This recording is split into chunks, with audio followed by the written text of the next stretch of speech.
buig net ons hoofde. Ons groot en getroue, liefdevolle Hemelse Vader, Here, wat 'n wonderlike voorreg is dit om vanoggend in die huis van aanbidding te wees. Here, dankie dat U ons geseën het om vanoggend te kan opstaan, die volkies buite te kon gehoor het, Here, en om te weet, Here, dat ons die wind op ons gesigte voel en dat ons weet ons lewe. Dankie, Here, vir U lewegewende krag wat U aan ons skenk. En nou, Hemelse Vader, wil ek hê dat ek soos 'n geroeste spyker teen die muur sal wees en ons die pragtige prent van Jesus daaraan sal ophang. Here, help my om te verdwyn en laat U sal verhoog word. Dit bid ek in U groot en heilige naam alleen. Amen.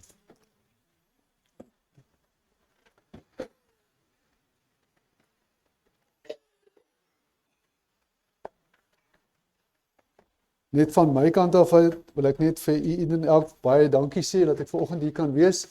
En dis die eerste keer dat ek hier in Willowmore aan die woord is, en as ek net so vinnig hier kyk, weet ek hier's ouens wat hierso sit wat baie beter kan doen as wat ek kan doen. Maar ons gaan ons bes te doen en ons gaan die Here se seëninge vra en ons glo en vertrou die Here se gees sal vooruit gaan en sal rig en sal lei. En toe Lou vir my gevra het, sal jy sê vir ons iets kom doen, sê ek's nou nie soos my vrou wat die woorde het om maklik te kan praat nie, sê ek nee, ek sal dit doen. So baie dankie vir die uitnodiging en ons is bly om vandag hier by julle te wees. Dis lekker om hier te wees en ek sien dit as 'n groot seën. As jy Bybels het, wil ek jy graag nooi saam te blaai na Openbaring 14 toe, 'n baie bekende gedeelte wat elke Adventis, ek glo, uit sy kop uit sal ken. Openbaring 14, die wat miskien nie in die kerk is, die heel laaste boek in die Bybel. Openbaring 14 en ons gaan daarso lees van vers 6 en 7. Ek het die Engels hierso, maar ek gaan dit in Afrikaans vir ons lees. En my hoofgedagte is vrees God en gee aan hom die heerlikheid. En ons gaan net fokus vandag op daai eerste gedeelte van die 3 engele. En dit lees as volg. En ek het 'n ander engel in die middel van die lug sien vlieg met 'n ewige evangelie om te verkondig aan die bewoners van die aarde en alle nasies en stamme en volke en tale en volke. En hy het met 'n groot stem gesê: Vrees God en gee hom heerlikheid, want die uur van sy oordeel het gekom. En aanbid hom wat die hemel en die aarde en die see en die waterfonteine gemaak het. Mag die Here lees van sy woord seën. Baie dankie.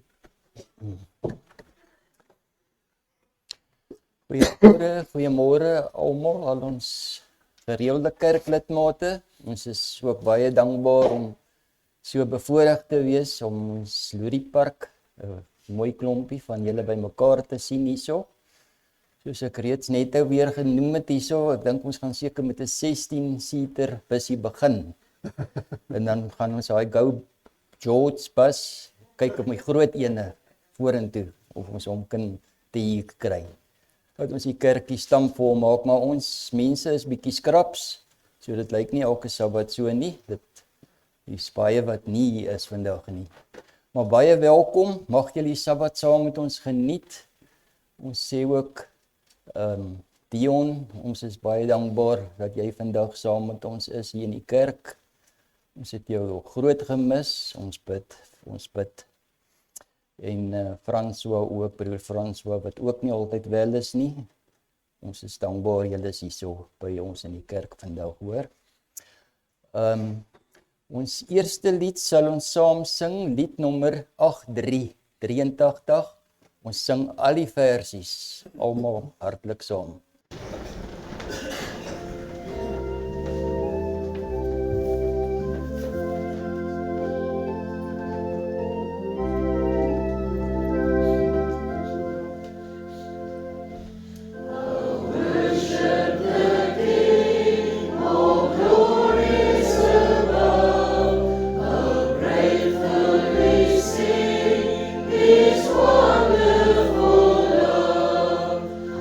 Shield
Sal ons almal op ons knieë gaan, dat ons die Here tot aanbidding roep.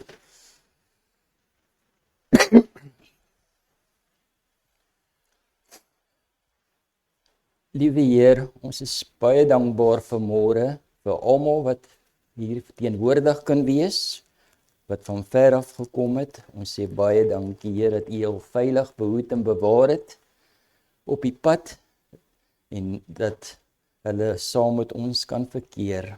Mag hulle ons almal 'n geseënde dag saam ervaar hierso. Here, en as ons hier uit mekaar uitgaan, dat ons weer 'n nuwe besluit sal neem omtrent ons lewens, dat ons aan U sal oorgee, sal gee Heer, en dat ons 'n pad saam met U sal wandel. Ons vra U oral waar ons beweeg, Heer, hier in ons dorp, op plekke waar ons op veilings partymal kom hierso. Ag Heer, mag ons uitstaan, mag ons dat hulle U in ons sal sien, dat ons skynende ligte sal wees. Heer, en deur dit, dat ons moontlik nog iemand sal vorentoe trek, om ons kerkie te kan dat hom kan bygevoeg word. Liewe Heer, ons vra U ook om te dink oor die lengte en breedte van die aarde, waar vandag by mekaar gekom word. Ag Heer, dink aan almal wat uitlei, wil die boodskappe gee vir almal wat voor in beheer is, wat moet die preke aanbied. Mag ons ontvanklik wees, en dat alles wat gepreek sal word, Heer, dat dit sal ingaan en ons iets meer sal wegstap. Heer, ons vra U ook, waar ons altyd droogte het, hier in die Karoo. Ons wil U weer eens vra dat U vir ons reën sal stuur. Heer, die bokke, die ooe, skaapoeie, alles is besig om te lam. Ons lammertjies, ag Heer, hulle het melk nodig, kos nodig. Wil U vir ons voorsien weer van 'n goeie opvolg, deurdringende reën, wat ons so nodig het. Ons wil U dan vra, drink spesiaal aan broer Pieter vanmôre, Heer. Wil U dan hom bystaan, gee hom kalmte, en wil U in die besonder met hom wees, en dat dit vir hom so goed kan sê, het was goed om vandag by ons te kon bywoon, hier in Willemore. Mag ons dan verder 'n geseënde Sabbat saam ervaar, en opnuut weer ons lewens dan aan U gee, en ons plekkies volgende Sabbat weer sal vul, waar ons hoort. Ons vra dit dan in U naam alleen. Amen. Amen. Amen.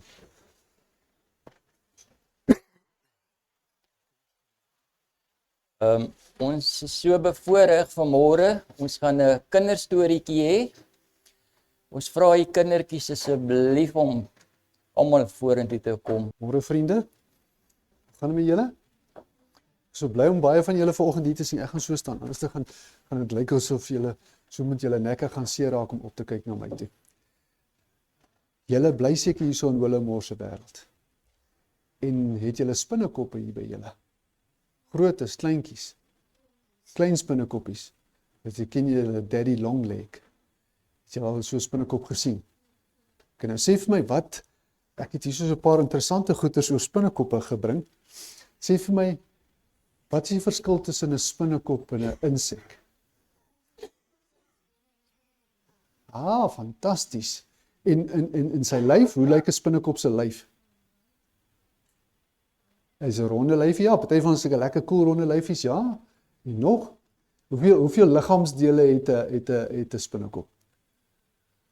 2, wat is dit? Bestaan uit 'n koppietjie uit, het sy kop, né? En dan sy bors en sy agterlyf wat aan mekaar is, né? Waar insekte het 'n kop, bors en 'n agterlyfie, né? Het 'n 3 dele, so wat hulle sê. So, en sê gou vir my, so sy het al klaar vir ons gesê, het 8 bene, né? Wat se kleur bloed het 'n spinnekop? Bloed, wat se kleur bloed het 'n spinnekop? Het Julle geweet spinnekoppe is royalty. As ek sê is royalty, wat beteken dit? Blou bloed, ja. Hulle sê spinnekoppe het blou bloed. Hoekom is dit so? Hulle sê in plek van ons, Tannie Marlene sal vir ons kan sê, sy ken baie van bloede af, en sê so, in mense se bloed wat rooi is daar yster, om te help om die suurstof in die goeters te dra, né? Maar vir spinnekoppe is daar koper in, om hulle te help. Wat dit presies doen, weet ek nie. So hulle het koper substans in hulle bloed, dis hoekom hulle bloed blou is. Ek het nog nooit 'n spinnekop se bloed gesien, dit moet seker baie min wees, dit is seker net 'n druppeltjie. OK, en dan, hoe kom spinnekoppe van een kant aan die ander kant? Hoe beweeg hulle, behalwe dat hulle nou hardloop? Ja, hulle het webs, né? Jy het seker Spider-Man gekyk. Hè? Ja. Dan skiet dit so uit en dan swing hy so van die ene kant aan die ander kant. Nou, hoe sterk dink jy is daai spinnera? Dink jy is baie sterk? Ek wil gou hierso my Bybel lees. Kom ons lees gou net 'n teks in die Bybel. Ekskuus, laat ek net my Bybel hier kry. Jy geweet in die Bybel word daar ook van spinnekoppe gepraat. Jy het geweet? Hè? Nie geweet nie. Kom ons kyk gou hierso in Job. Ek het gou gaan kyk daarso. In Job 8 vers 13 en 14. Dis nou in Engels, maar ek gaan probeer vertaal. So are the path of who or forget God. So die Bybel sê dit is hoe die pad van die persoon is wat die pad van die Here vergeet, né? Wie die Here vergeet. And the hope of the hypocrite shall perish, whose confidence shall be cut off, and whose trust is like a spider web. Nou, dit sê eintlik daarso dat 'n spinnekop se web baie swak is, né? Maar die wetenskaplikes het vandag uitgevind, as jy kyk na 'n stukkie staaldraad, né? En jy kan 'n spinnekop web kry, 'n spinnekop draadjie kry wat net so dik soos daai staaldraadjie sal wees, dan sal die spinnekop draadjie sterker wees as wat die staaldraad is. Het julle dit geweet? Ja, so spinnekopdraad is eintlik baie sterk vir sy lam. En onthou, die hele spinnekoppie kan hang aan daai enkele draadjie, né? Nou, hoe werk hy spinnekopdraadjies daar binne? Is daar 'n tolletjie in sy maag, en as hy nou spring, dan gee dit so uit, of hoe werk dit? Kan julle my help? Hè? Hy maak sy eie webs, maar is daar 'n klomp draadjies in sy maag, en as hy nou spring van een kant aan die ander kant, dan kom dit uit in 'n lang toutjie. Hoe werk dit? Het jy al gedink daaraan? Die slim oomies met sulke dik brille, né? Hulle sê vir ons, dit is 'n vloeistof. En sodra daai vloeistof uit sy agterlyfie uitkom, dan ontaard dit of ontwikkel in 'n sydraadjie. En dis hoe hy dit gebruik om dan, en daarmee maak hulle prooi toe, en hulle spinne web om ander insekte se goggaatjies te vang en so aan om te eet. Nou het julle geweet 'n spinnekop eet nie sy prooi lewendig nie, of hy eet nie sy prooi op. Hoe eet 'n spinnekop sy kos? Sê weer? Ja, behalwe dat hy hom byt, né? Dan gaan hy dood, maar hoekom byt hy hom? Ja, laat hy nie moet spartel en die spinnekop dan seer kry in die proses nie, né? So hy byt hom, so alle spinnekoppe het gif, né? So party is giftig vir ons ook, as 'n spinnekop jou partykeer byt, dan kan jy slegte seer kry op jou vel, né? Maar party spinnekoppe as jy jou byt, gaan jy niks oorkom nie. So party van hulle is baie giftig, maar ander van hulle is nie giftig. So amper alle spinnekoppe het gif. Het jy dit geweet? Maar daai as 'n spinnekop 'n insek byt, né, dan is dit eintlik om die binnegoed van die insek te verteer, sodat hy dit kan uitsuig. En baie kere as jy dooie insek daar kry wat 'n spinnekop gehad het, al as jy kyk in die webs, né, daar in die webbe was dit, dan sê jy sien daar is net so 'n leeddop. Alles wat binne-in is uitgesuig gewees deur die spinnekop, en dis hoe hy sy kos eet. OK, dis net so nog interessant. Wat is ek nog vir julle daar? Jy weet daar's net een soort spinnekop wat 'n vegetaries is. Hy eet sulke hy eet die balletjies en goeters van plantjies en goeters. Alle ander spinnekoppe eet insekte en goetertjies. Ja, tuinspinnekop, maar hy eet ook goggaatjies en vliegies en bytjies en sulke goeders. So dit is nou net so 'n paar interessante goedjies wat ek net vir julle wil genoem het. Maar eintlik wat ek vandag vir julle wil vertel het, is daar was lank terug gelede, was daar 'n soldaat gewees, en hy het beklei, soos Tannie Lindsay vanoggend vertel het, tussen die reformatie en die katholicisme, is daar beklei gewees. Die ouens het letterlik wapens opgeneem en teenoor mekaar beklei. En die protestantse ouens het toe daai geveg het hulle verloor. En hierdie een hy was 'n Skotse soldaat gewees. Hy het gesien, hier's moeilikheid, ek moet nou pad gee. So ek kan eerder later weer kom probeer om weer te kom beklei, maar hierso gaan ek vandag my lewe. En hy het weggehardloop van die slagveld af, né? En terwyl hy so hardloop, waar gaan hy kry? Die ander mense, die ander soldate het hom gejaag, want hulle het wel seker gemaak daar bly niemand oor. Almal moet uitgewis word. En hy hardloop en hy sê, wat gaan ek doen? Wat gaan ek doen? En terwyl hy so hardloop, sê hy, daar in 'n sandbank lyk daar of 'n tipe van 'n grot of 'n gat is, né? En hy dink hy sal daarin wegkruip. Eers en hy kruip daarin. En toe hy daar in die gat inkruip, sê Here, asseblief nou moet U help. Ek is in die moeilikheid vandag. Vandag as hulle my kry, gaan hulle my doodmaak.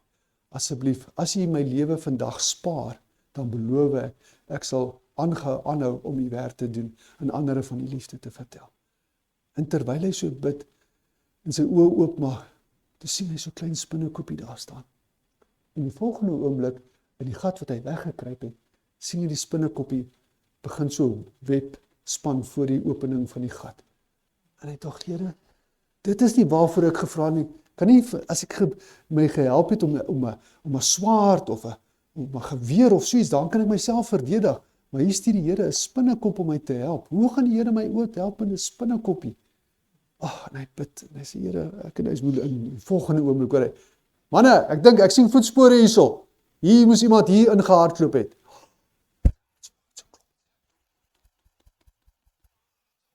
Daar's nie uitkomkans nie. En die een soldaat sê, wag, ek sien hierso kan iemand miskien hier ingekruip. Hier lyk of hy 'n gat is in hierdie plek. En die een soldaat het sy swaard reg. En hy kom so nader na die gat toe. En hy kyk so. Hy sê, nee, wat is alright hierso. Hier's 'n spinnerak voor hierdie gat. Daar kan iemand hier ingegaan het sonder dat die web gebreek, sonder die spinnerak gebreek is nie. Hier is niemand nie. Kom skuif aan, kom ons gaan kyk verder. En toe dit laat daai aand is, toe het hy eers uit sy gat uitgekruip. En toe kon hy na veiligheid toe vlug. En dan weet jy wat, daai man het sy woord gestand gedoen. Hy het beloof hy sal eendag vir die Here getuienis wees, en hy het so gemaak. Hy het vir die Here getuienis gebly. En hy het vir almal vertel hoe die Here hom gered het. En hy het geskrywe, waar God is 'n stadsmuur, is soos 'n spinnerak. Maar as God daar so is, dan is daai spinnerak baie sterk. Maar as God nie daar is nie, dan is daai stadsmuur soos 'n spinnerak. Met ander woorde, hy het geglo die Here het daai spinnekoppie gestuur om vir hom daai ding toe te span sodat die soldate hom nie sal kry nie. Dink jy nie die Here werk op verskillende fantastiese wyse baie keer om ons te help nie, né? As ons getrou is aan hom, dan kan hy enigiets gebruik om ons uit 'n moeilike situasie uit te help. Sê julle dit onthou, as julle eendag in die moeilikheid is, né? Ons moet net onthou, ons moet altyd ons deel ook doen, né? Ons moet ons huiswerk doen. Ons moet as mamma vir ons sê, kom help gou met die skoolgoed, moet ons kom help, né? En dan sal die Here ons altyd seën en hy sal ons gebede ook beantwoord. Dankie dat julle so mooi geluister. Ek het vergeet om vir julle te wys. Hiersoos. Ek het gisterand vir ons gaan spinnekoppe vang. En in die ene het ek 'n daddy longleg spinnekoppie gehad, maar toe sien ek hulle twee hou nie van mekaar nie. Lyk of hulle wil beklei die hele tyd. Toe het ek die ander daddy longleg gesê, nee, jy moet maar huis toe gaan. En ek het toe hierdie ene gevat. So hoeveel kan julle sien daarso, hoeveel bene het hy daarso?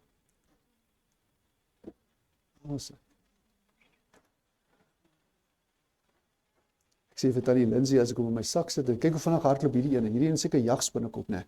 Dink hy hardloop agter sy prooi aan. Sê. Baie dankie dat julle so mooi geluister het. Ek kan sommer hierso neersit as julle klaar is, hoor. Ek wil graag ons diakonesse vir Suster Sari, Sibie, vorentoe roep asseblief om ons offergawes, die tiendes en offergawes op te neem. Liewe Heer, ons sê baie dankie vir almal wat kon bygedra het. Ons wil U vra, Heer, dat U hierdie klein bietjie wat ons hierso in hierdie borde ingegooi het, Heer, dat U dit sal seën. Wil U dit vermeerder, Heer, en mag dit aangewend word op die regte plekke, en dat U werk spoedig sal klaarkom, oral waar geld benodig word om dinge na kant te kry. Wil U dan met ons wees deur die res van hierdie Sabbat. Amen. Ons gaan nou voort met ons tweede lied, liednommer 100, al die versies. Hart saam.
Verskoon maar die padda in die keel. Dink ek het eers siek geraak en toe het Lindsay siek geraak. So ons hou dit so tussen die familie, ons pas dit net so aan vir mekaar. So baie caring in daai manier.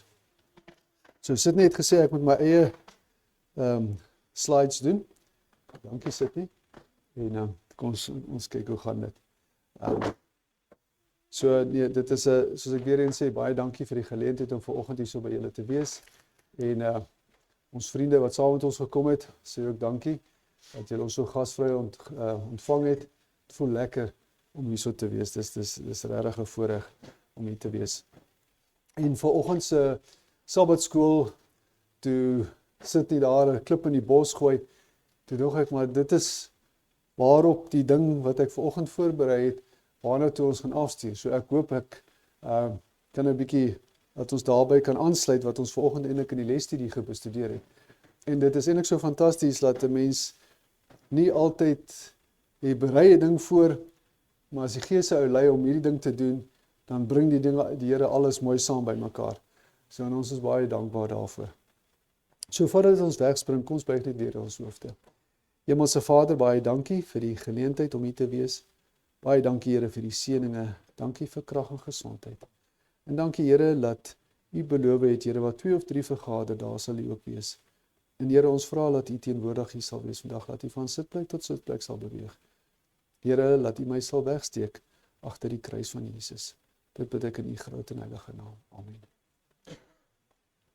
So, voordat ons diep ingaan in ons studie vanoggend, van Openbaring 14, wil ek net 'n paar oomblikke neem om na die geopolitiese konteks te skets waarin die boodskap verkondig gaan word. En ek nooi julle om saam in julle Bybels met uit te blaai in Openbaring 13.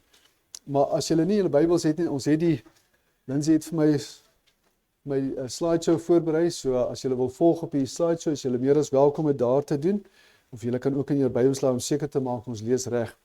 Nou Openbaring 13 is die hoofstuk wat die 3 engele boodskap vooraf gaan.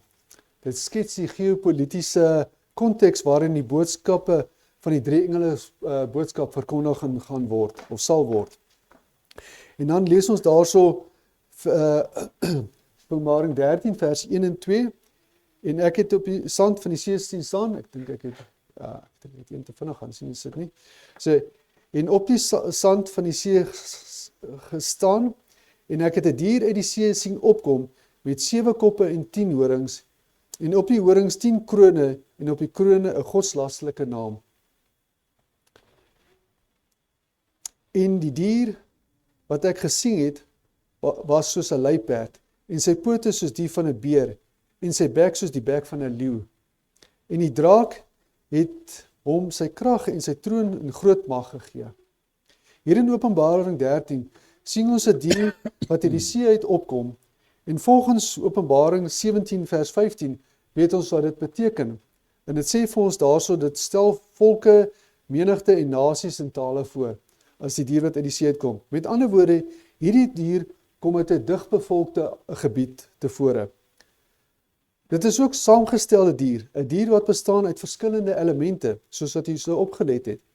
Dit is dieselfde dier wat ons in Daniël 7 vind, maar daar is 'n interessante verskil. In Daniël 7 begin die reeks met 'n leeu en eindig met die verskriklike dier van die 10 horings. Maar hier in Openbaring 13 verskyn hulle in 'n omgekeerde volgorde. Die Bybelgeleerdes het aangeneem dat dit so is omdat Daniël vorentoe gekyk het in die geskiedenis, terwyl die boek in Openbaring terugkyk in die geskiedenis. Die dier in Daniël 7 beskryf 4 koninkryke met die laaste een wat die 10 horings en 3 ontwortel het om plek te maak vir die klein horingkie. Ons as jy groot geword het in die kerk, dan ken jy baie goed daai profesie en geskiedenis. Die dier in Openbaring 13 is uniek omdat dit 'n samestelling is van al die ander diere wat in Daniël 7 beskryf word. Daar is baie toepassings wat ons kan plaasvind of wat ons kan trek hieruit. En een daarvan is dat in hierdie dier as te ware Satan se meesterstuk is. Dit is 'n samevoeging, 'n kombinasie van al die heidense gebruike en praktyke sedert die Babiloniese tyd ontwikkel het. Volgens Openbaring 3 vers 13 lees ons verder. Ons kyk daar. En ek het een van sy koppe gesien, net asof dit 'n dodelike gewond was. En sy dodelike wond is genees, en die hele wêreld het verwonderd agter hierdie dier aangeloop. Hierdie teks word vandag voor ons oë in vervulling gebring. Hierdie verwondering en bewondering van die dier en sy mag. Dan lees ons verder Openbaring 13 vers 4. En hulle het die draak aanbid, wat aan die dier mag gegee het, en hulle het die dier aanbid en gesê, wie is aan die dier gelyk? Wie kan teen hom oorlog voer? Ons sien hier dat die aanbidding en sentrale kwessie van die eindtyd gaan wees. Met ander woorde, dit gaan nie net soseer oor wie is in beheer nie, maar wie gaan aanbid word. Die hele wêreld, sien ons, aanbid hierdie dier. Dis nie net 'n paar nasies of volke wat gesag aan hom gee nie. Ons sien dat die hele wêreld verwonderd agter die dier aanloop. As ons verder in Openbaring 13 vers 11 kyk, en ek het 'n ander dier uit die aarde sien opkom, en hy het 2 horings gehad, net soos 'n lam, en hy het gepraat soos 'n draak. En ons weet almal wie dit is.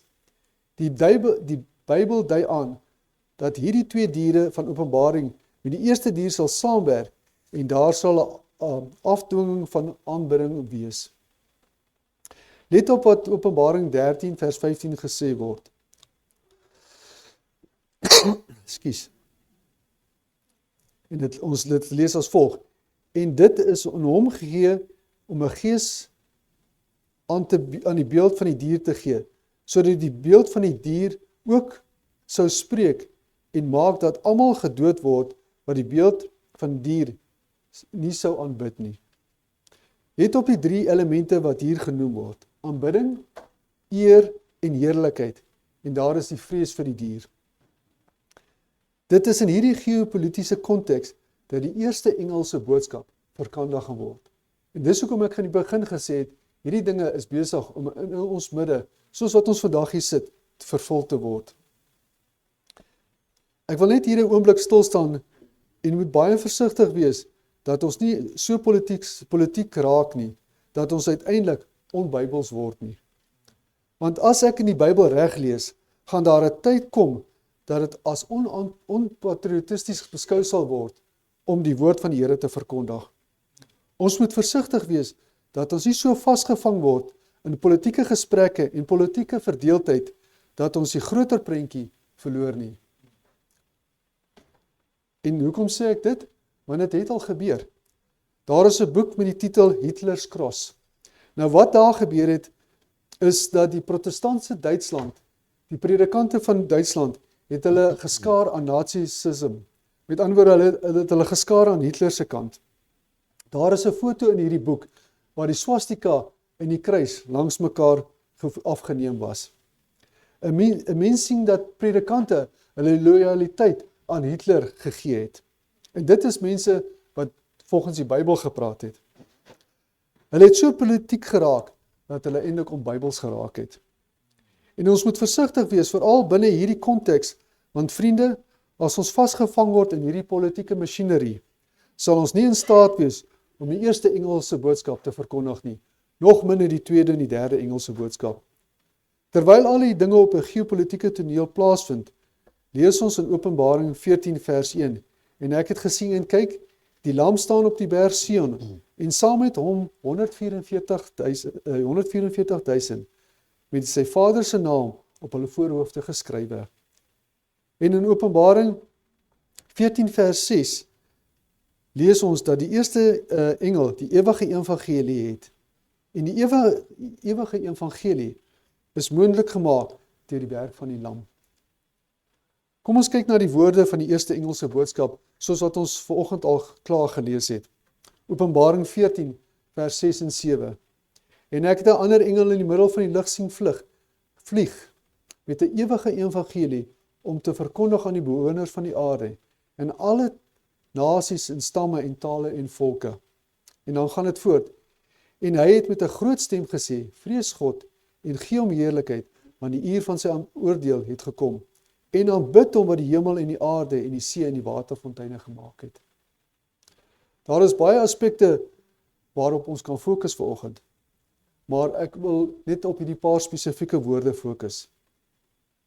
Die eerste Engelse boodskap word gefokus op vrees, gee en aanbid. Ons word geroep aan God te vrees, en hom aan heerlikheid te gee, en hom aan te aanbid, wat die hemel en die aarde en die see van fonteine gemaak het. Let op dat daar aan die einde van tyd 2 groepe mense gaan wees. Daar gaan nie 'n derde groep wees waarop ons by kan skaar nie. Die een groep gaan die dier aanbid, die eer en die heerlikheid aan die dier gee, en die dier gaan gevrees word. Of die ander groep gaan God vrees, aan hom die heerlikheid gee en hom aanbid. Die keuse is ons in. Wie gaan ons aan die einde van tyd aanbid? Kom ons fokus 'n paar oomblikke op hierdie woorde. Wat beteken dit om God te vrees? Terwyl ons hierdie onderwerp bestudeer, oor die eerste Engelse boodskap, kom die woorde op, vrees God. Nou waarom begin die eerste Engelse boodskap met vrees God? Sou dit nie beter gewees het as die eerste Engelse boodskap begin het met bewys liefde aan God nie? En after all, moet ons die liefde vir almal bewys nie? Sal dit nie meer evangelie gesentreerd gewees het om te sê, gee liefde aan God nie? Ons weet dat die vervulling van die wet is liefde. Die Nuwe Testament en die evangelie praat baie oor liefde. Inteendeel, laas Sabbat se lesstudie was oor liefde gewees. Daarom is dit vir my onvallend dat die eerste Engelse boodskap gaan oor, en begin met die woorde van vrees God. Die klem van die eerste Engelse boodskap wys vir ons wat die belangrikste en die sentrale punt aan die einde van tyd gaan wees, naamlik aanbidding. Volgens die Andrews Studie Bybel beteken om God te vrees en hom eer te vereer, te respekteer en met ontzag te beheer. So die woord respek dui op 'n gevoel van diepe bewondering vir iemand. As jy respek het vir iemand, dan het jy bewondering vir daardie persoon. Respek beteken dat ons 'n groot agting vir daardie persoon het. Let op, om God te vrees, dis op respek en nie om in die hoek te gaan sit en om bang te wees nie. Hierdie respek is nie bloot 'n uiterlike handeling nie. Dit is 'n innerlike houding, 'n gevoel, 'n diepe bewondering en 'n eerbied en 'n ontzag vir daardie persoon. Dr. Emerson Eggerichs, ek dink ek spreek sy naam korrek uit, in sy boek skryf hy oor die verhouding tussen liefde en respek. En hy fokus baie van sy boodskap op Efesiërs 5 vers 28, waarin Paulus skryf, so behoort die manne hulle eie vroue lief te hê, soos hulle eie liggame. En wat sy eie vrou lief het homself ook lief. En baie van ons dames sal op hierdie woorde sê, amen broer, dit behoort so te wees. En ek stem 100% saam. Maar kyk wat staan in Efesiërs 5 vers 33. Laat elkeen van julle afsonderlik sy eie vrou lief hê, soos homself, en die vrou moet haar man eerbiedig.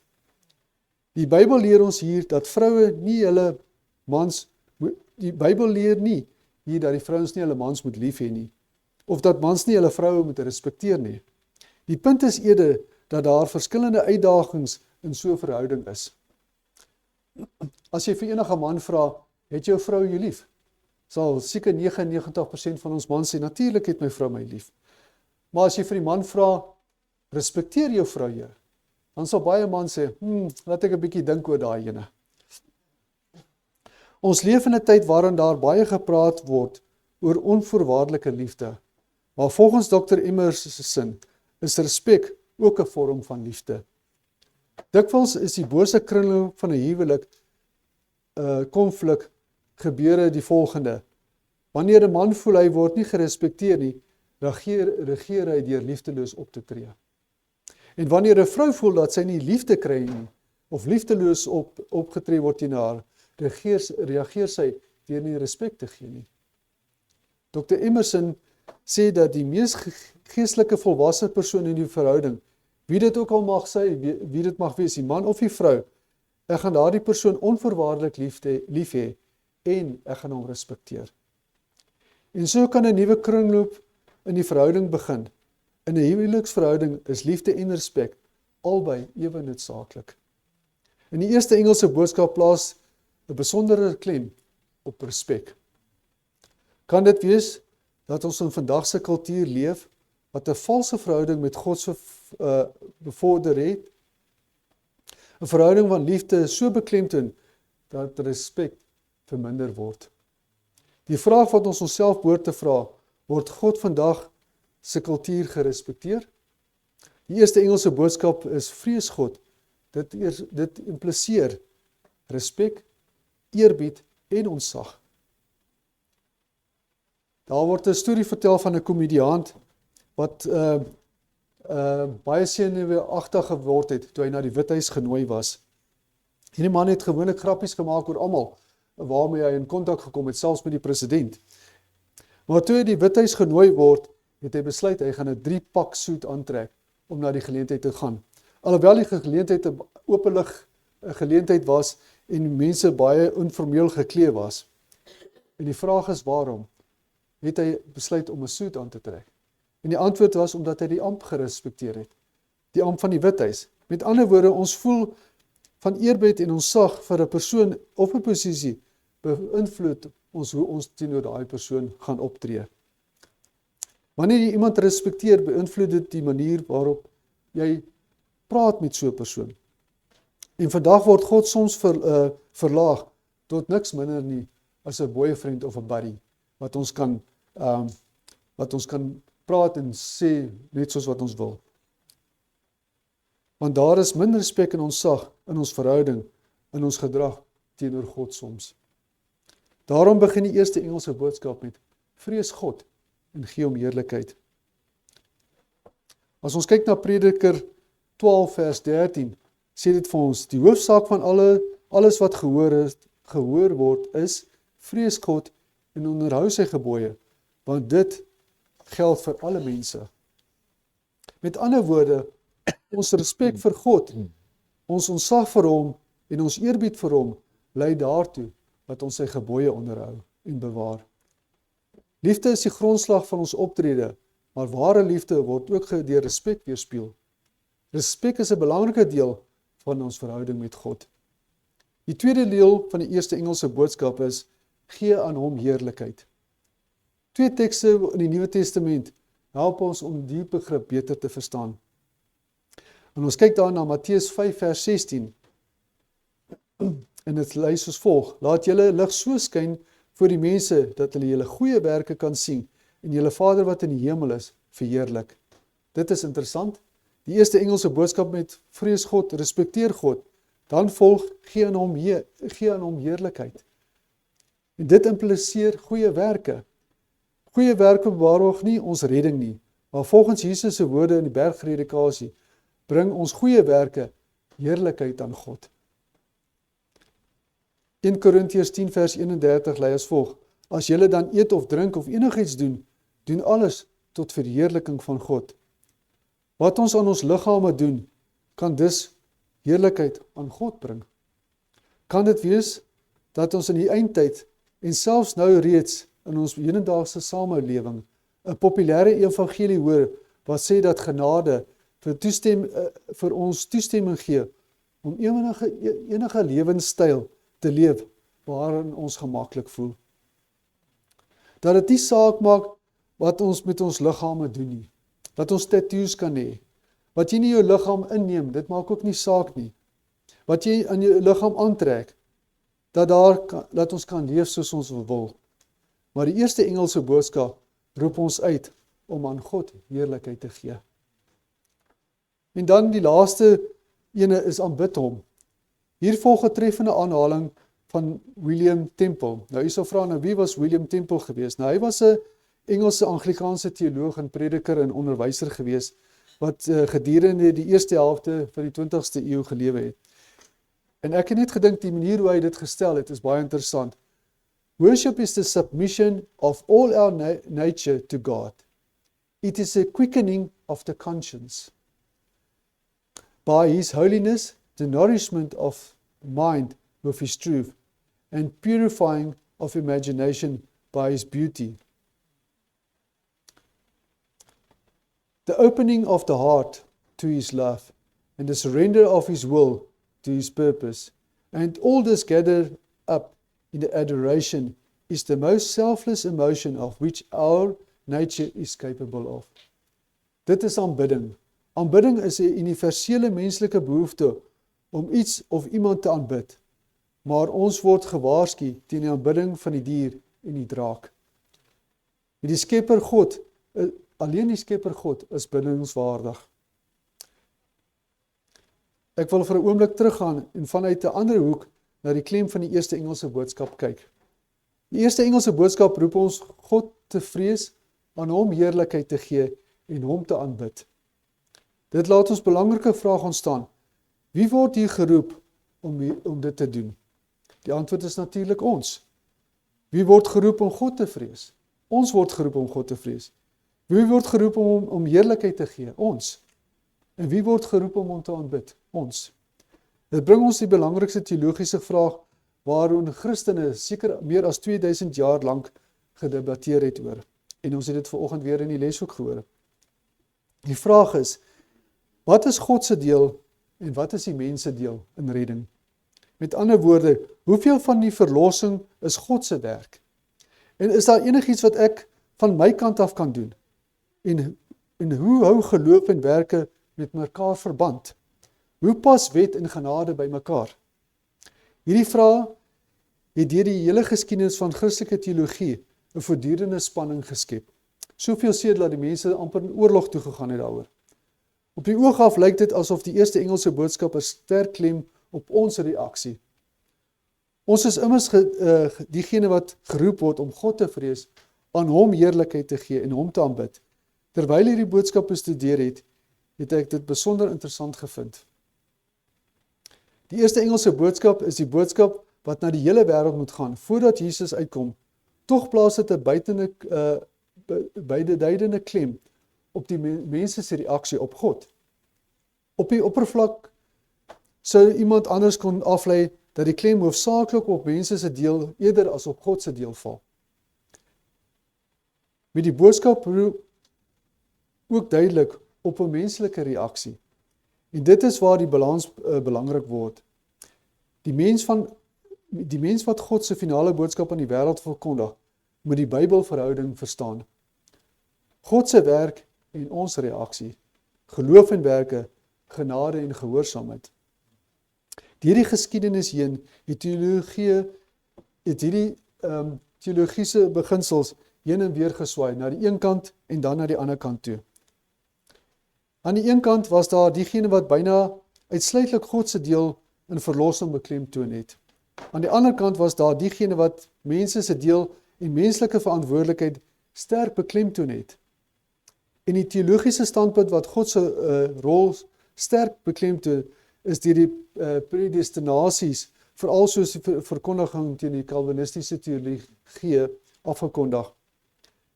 In sy sterk vorm vra hierdie standpunt, hoeveel dra die mens by tot sy eie verlossing? Die antwoord is natuurlik niks. God doen alles en die mens dra niks by tot sy verlossing nie. Waarom sou 'n siening vir mense hoekom sal so 'n siening vir mense aantreklik wees? Om dit te verstaan, moet ons die historiese konteks van die hervormers onthou. Die hervormers het gereageer teen wette of legalism en teen die idee dat mense hulle deur werke God se guns kon verdien en op hulle eie verlossing kon bydra. Hulle wou die sekerheid hê dat die verlossing geheel en al God se genade berus. Vir mense wat onder die las geleef het om te probeer om God se guns te verdien, was hierdie 'n boodskap van bevryding. Dit is God se werk, ek het niks daarmee te doen nie. Die boodskap is duidelik, jy kan jouself nie red nie, jou werke kan nie verlossing verdien nie, verlossing is God se werk. Dit is 'n baie sterk punt, sal jy saam met my stem. Dit beklemtoon dat ons deur genade gered word, soos wat ons ook lees in die Bybel. Maar wanneer die siening tot sy uiterste geneem word, kan dit voorkom asof die menslike vryheid keuse niks beteken en hy selfs sy eie keuse weggeneem word van hom. Aan die ander kant kan die teologiese bespreking is daar die idee dat mens op die een of ander manier tot sy verlossing iets tog kan bydra. Die voorbeeld is belangrike, hierdie voorbeeld het 'n groot debat tussen Martin Luther en Erasmus tot stand gebring. Luther het geargumenteer dat die mens geen krediet vir 'n verlossing ontvang nie. Erasmus het egter aangevoer dat daar ten minste 'n klein menslike bydrae is. Hy het hierdie bydrae geïdentifiseer as die mense vermoë om vrye wil en eie keuse te kan uitoefen. Met ander woorde, wanneer 'n persoon kies om God te dien en kies om hom te reageer, is daardie keuse volgens hierdie siening 'n deel van die proses van verlossing. Die sterkpunt van hierdie standpunt is dat dit erken dat mens nie robotte is nie en dat ons 'n keuse het. Ons het die vermoë om te reageer, om te kies en God se uitnodiging te aanvaar en te verwerp. Maar die gevaar is dat mense se keuse begin beskou word as iets wat verlossing verdien en tot hulle bydrae toe kan lewer. So, ons het die twee uiterstes hierson nou. Die een kant beklemtoon genade, maar geen menslike vryheid om genade te kies nie. Die ander kant beklemtoon menslike vryheid, maar kan dit uitdrukking skep dat ons iets kan bydra om te verdien, om ons verlossing te verdien. Nou gelukkig het die Here mense soos John Wesley aan die lig gebring. John Wesley bied aan 'n mening en 'n pragtige Bybelse begrip deur die konsep van voorkomende genade. En ek moes die woord preventive grace gaan opsoek. Dit beteken voorkomende genade. Nou wat beteken dit? Hierdie basiese gedagte is eintlik baie eenvoudig. God kom eerste na die sondaar toe. Ons kan nie uit ons eie uit sê, Here, weet jy wat, ek dink is nou tyd dat ek gered moet word nie. Deur die werking van die Heilige Gees kom die Here na ons toe en hy raak ons eerste aan. Omdat sonde ons aangetast het en verswak het en selfs ons vermoë om God te kies, het ons God se hulp nodig. Ons kan nie eers uit ons eie uit daai keuse maak nie. Ons het God se hulp nodig.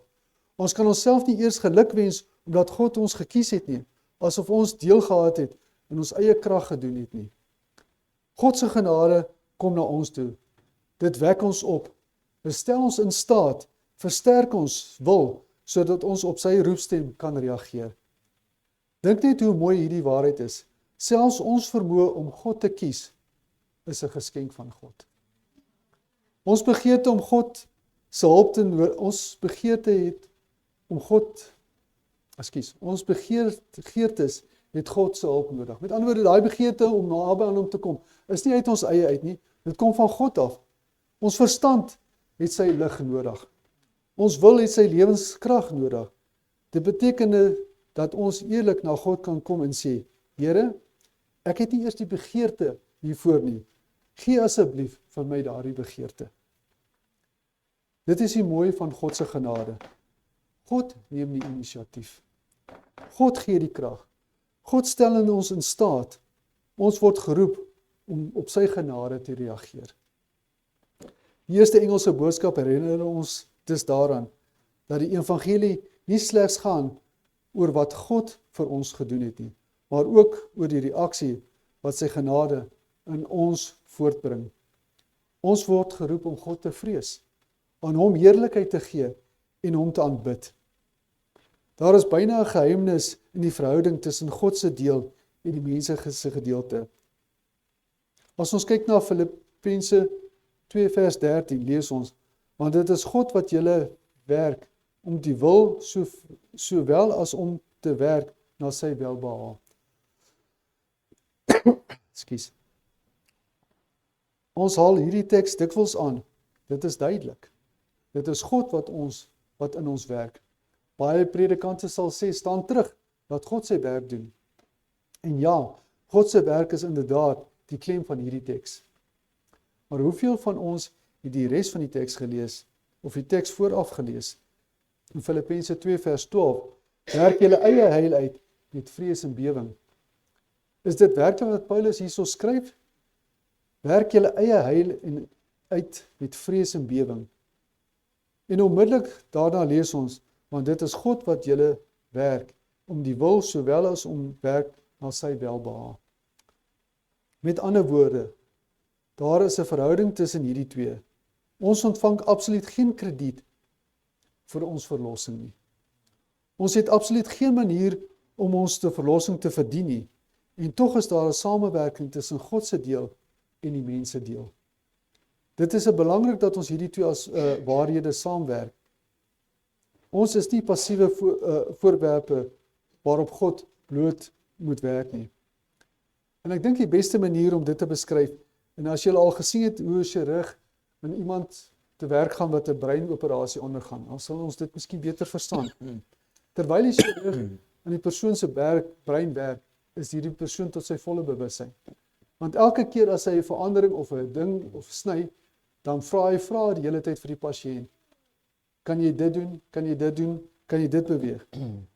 So, terwyl die chirurg aan die pasiënt werk, is die pasiënt heeltyd bewus tot sy bewussyn. en hy weet wat die chirurg besig is om te doen aan hom. Net so werk God in ons geestelike genesing, maar hy nooi ons uit om bewustelik met hom saam te werk. Hy sit ons nie onder verdowing en dan doen hy die werk nie. Hy werk met ons soos ons is. Luister na hierdie mooi sitaat van God's Amazing Grace, bladsy 252 deur Ellen White. Human effort is of no avail without divine power. And without human effort, divine power is of no avail to many. Die aanhaling gaan verder met die gedagte. In order to make God's grace our own, we must do our part. Maar ek wil dit baie duidelik stel. Ons word nie deur werke gered nie. Efesiërs 2 vers 8 tot 9 sê dit dan as volg.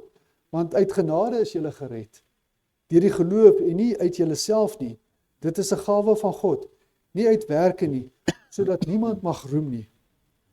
Sommige mense het aangeneem dat Ellen White baie wetties was. Maar let op hierdie uitsprake uit die bron van aandaling. In haar boek Faith and Works, bladsy 24 vers 2, paragraaf 2 lees ons, and any works that man can render to God will be far less than nothingness. My requests are made acceptable only because they are laid upon Christ's righteousness. Met ander woorde, selfs die beste werke het Christus se geregtigheid nodig.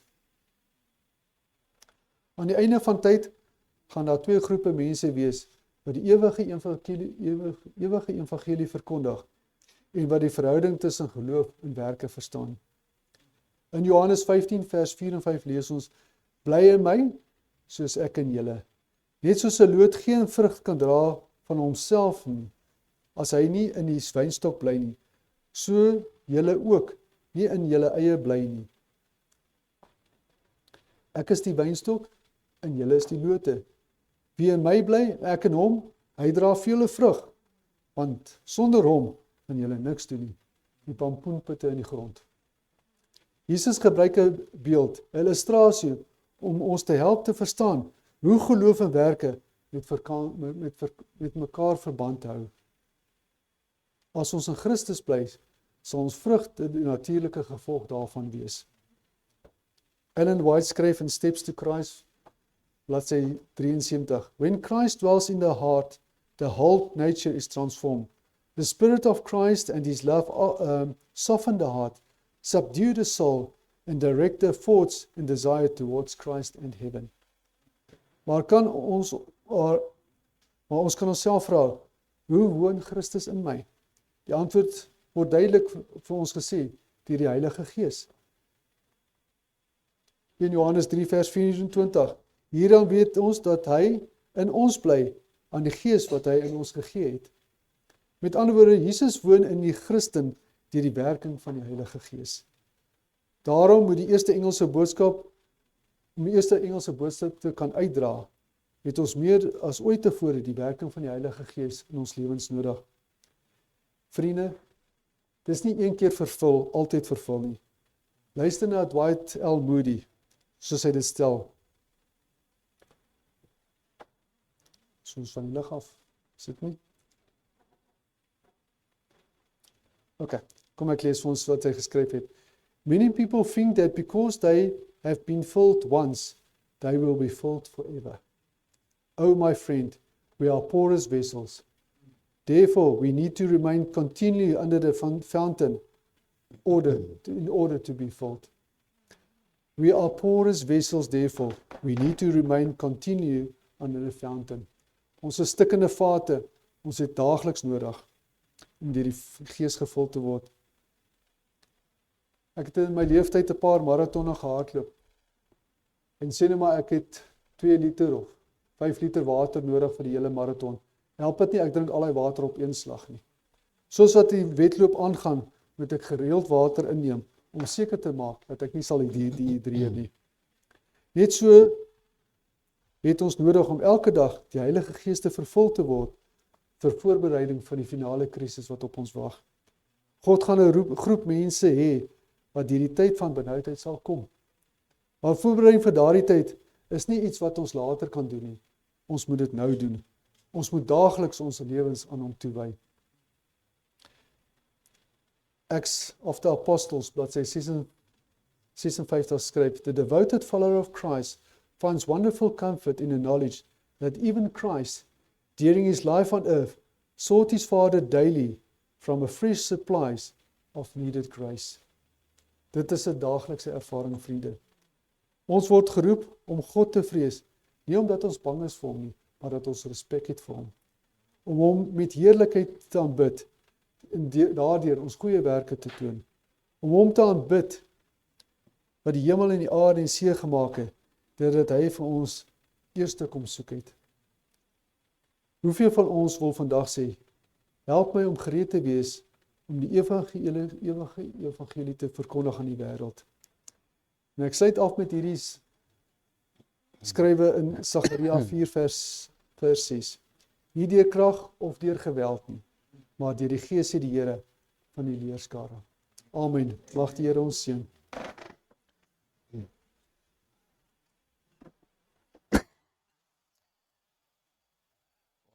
Ek sê baie dankie vir broer Pieter Lennox vir hierdie voorbereiding. Hy het baie tyd het hy gespandeer, soos ek kan sien hier voor my, om dit vir ons hier te kon vir ons kon predike, wat jy hoor. Maar ons sê baie dankie vir die boodskap en ook dat hy spoedig weer vir ons sal kan kom uithelp. Ons het julle nodig. Ons gaan nou ons erediens afsluit. Lied nommer 86. Stars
Ons groot en getroue Hemelse Vader, Here, as ons al die dinge sien wat U vir ons gedoen het, Here, besef ons hoe groot God U is en wat waardig is om aanbid te word op hemel en op aarde. Here, wil U met ieder en elk van ons wees deur hierdie week. Help ons, Here, om boodskappers vir U te wees. Help ons om ander van U liefde te vertel. En help ons, Here, om 'n volk te wees wat gereed sal maak as U kom op die wolke van die hemel. Here, laat ons nie te lig bevind sal word nie, maar laat ons tot uitroep, dit is ons Skepper en ons God, vir wie ons so lank reeds wag. Here, dit bid ons nie uit genade nie, maar alleen in U groot en heilige naam.